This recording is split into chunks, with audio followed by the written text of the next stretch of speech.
Christian labuan da thar ka thla vakal ta la Jerusalem daya ti hi leng khoma sak chiania aki hi si inan ronda an dang hian kan an sa chin do na ni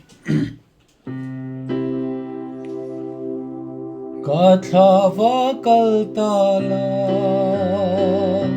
Jerusalem daya kalvari mual le thing le than le thi sen va en la chuta va cham ring la mi pui kal liam ma se dal rem ti hun ruang la kha khan hon the win en ro ana lua e ka ti ka mai chandam tu thi sen lova chandam the ni selangin kalal pa van kwang win sa rom pa thiak lo tu ma se isu itan van puya chi o kalal pa du ta ilal truth le ni ka tan tuara mi khan ruaka van lal fai jal chu ana lua e ka ti ana lua e ka ti tin nge mo ka ti ta kang khan lungan khar zo ana lua e ka ti ka mangai chandam tu thi sen lova chandam the ni selangin kalal pa van khuang win sa ron par thiak lo tu ma se isu itan van puya chi ka vak vai don em ni lalpa khome i om kalvarit lang chunga thia email ka mulai ka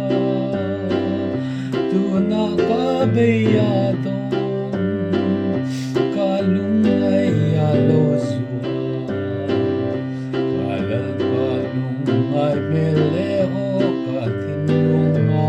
atsa ana lua e ka ti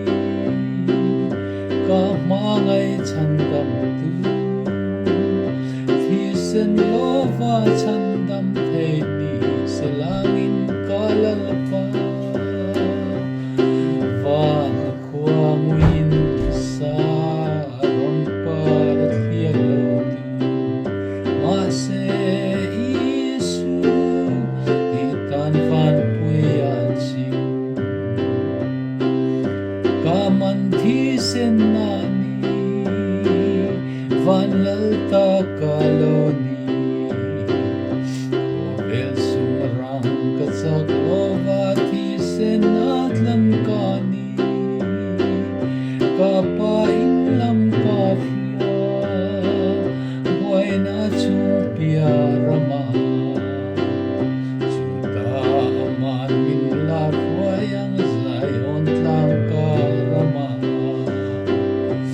ana lua e ka ti ka mangai chandam tu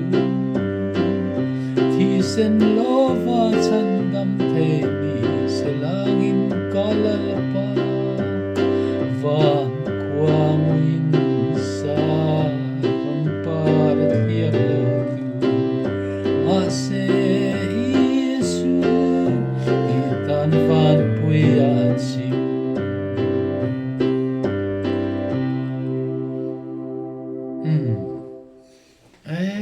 khai no pan lai ve la kan sak khriat khania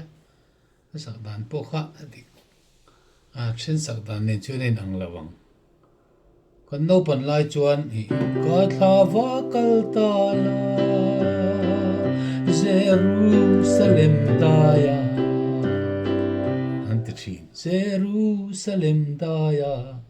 mà se heta hi chuan Jerusalem daihah atlang khan mà mun tam taka chuan atlang hian an sa zawk aniang e ti chuan I he laia hian